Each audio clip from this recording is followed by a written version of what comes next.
Welcome everybody, Shiur number 612. We're learning today Le'iloi Nishmas Moshe Dov Ben Rabban Zis Le'iloi Nishmas Blima Bas Rav Moshe. Okay, getting back to Amalacha of DOSH, Mefarek, squeezing out material. So just real quickly to Chazer over, we're in the middle of talking about the brushes and pads. Now, not sponges. Sponges, we spoke about the ins and outs in reference to sponges, but like the person has, for example, steel wool, sometimes there's a plastic pad or the like. But real quickly, he brings down the Sefer Lamites Malachas. We spoke about this, but he brings it down just a Chazarov on page 350, that Lamaisa, one can easily test, as far as testing to see if it's allowed or not, one can easily test a brush or plastic pad by immersing it in water before Shabbos, to do it during the week, obviously, and observing whether water drains out readily as it is removed.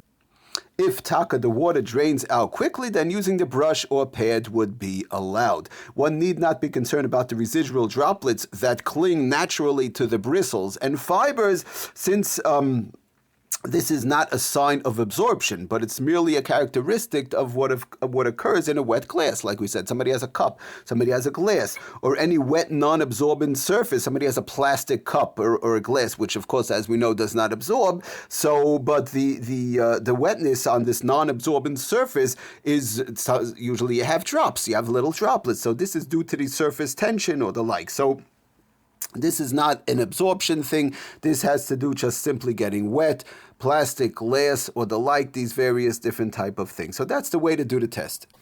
And if you take a look, you do it with a toothbrush. I've done it once before in the past. You do it with a toothbrush, you stick it in the water, pick it up. The water stays trapped inside and doesn't drain out so easily. Okay, so moving right along, he goes through the Sefer Lamites Malachas. Others bring it down also, the Sefer Yitzhak Halachas, that one may not wash or wipe a surface with steel wool. Regular steel wool is very densely, the strands, there's not bristles really over there per se, but the strands are very densely compact over there, and the water would get trapped in between. So really, if you think about it, steel wool is sort of like a toothbrush a little bit, and the fact, again, that it's densely packed together, and the water gets, is getting squeezed out. So again, it's trapped. It's a midrabon, and it's aser al schita, like schita sari. So again, one may not wash or wipe a surface with regular steel wool. The Sefer Yitzhak Halachas also, if I remember correctly, brings that down. Also, steel wool, one should be careful not to use on Shabbos. Okay, so just some other inyanim in reference to this category.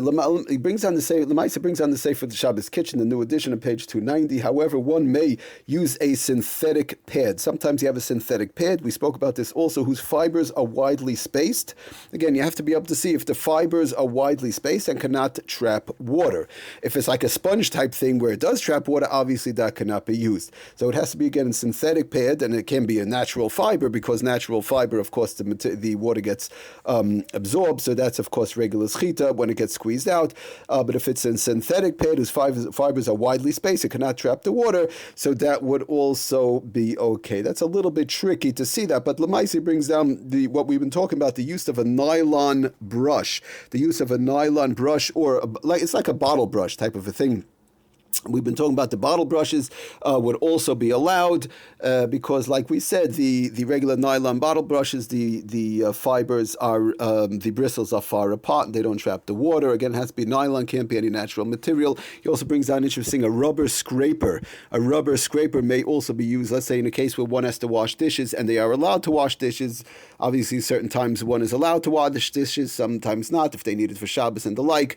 But using a rubber scraper, regular rubber scraper that won't absorb, doesn't squeeze out, there's no squeezing over there by rubber scraper, may also be used in reference to washing dishes or the like. And I could also add, if you want to, in reference to a counter. We've been talking about counters. Somebody has a little bit of dirt on a counter. We said not to use a rag towel when it's wet to press down, not to use paper towels press down. But if somebody has a rubber scraper, again, the same thing, and they wet the counter a little bit, to use a rubber scraper to scrub with that a little bit, that would also be perfectly fine.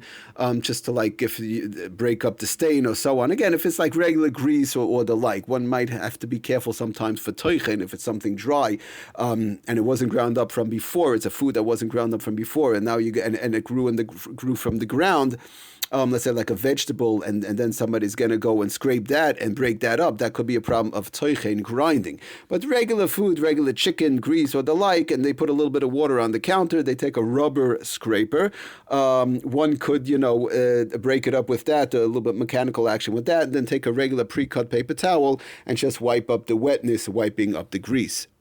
That would also be perfectly fine. We mentioned last time, over the Sefer Lamed Malachos brings down also the same is true for plastic mesh or wire mesh pads, whose fibers or coils are thin and whose netting is widely spaced. Again, the same thing. You have plastic mesh, wire mesh pads.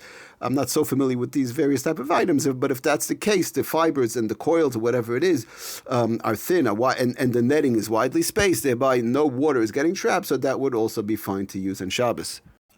Now, we just do want to keep in mind all along, in case for whatever reason the netting or the bristles or whatever it is might be, somebody might have a chashash, it might be some sort of a natural fiber, so then one has to be careful. Of course, that can't be used. We're talking specifically about nylon, plastics, and the like. Interesting case, the Sefer Halachos brings down that if one has a little bit of a flood, it should never happen, chas v'shalom, but l'maisa somebody has a small flood, im nismalei habayis mayim, they got some sort of something happened, there was a small flood or some water, a little bit larger amount of water on the floor. So then he says, mutter lahoitzi alidei dechifa b'machbades. In other words, to use a broom. And he wants to say, "Ve'ein boy mishum schita v'chol ze im kevar nishbach ma'im al ritzba." This is all if the water is already on the floor, and somebody just wants to get it out. Sometimes a person, now we're not talking about the rishus harabim, whatever the case is. Well, you're allowed to carry. There's air of whatever they want to push it outside. A little bit of water from the floor.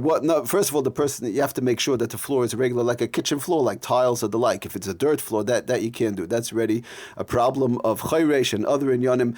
But a regular like tiled floor where everything it's all hard and there's just some water, then you just want to sweep out the water, that will be okay. There would not be an issue, a schita, of squeezing on the broom itself, a regular dry broom, because again, you have large bristles, and in general, most of the time, the brooms, one should make sure that the bristles are basically fairly, a little far apart, and not like a toothbrush type of a thing, which I think most brooms are.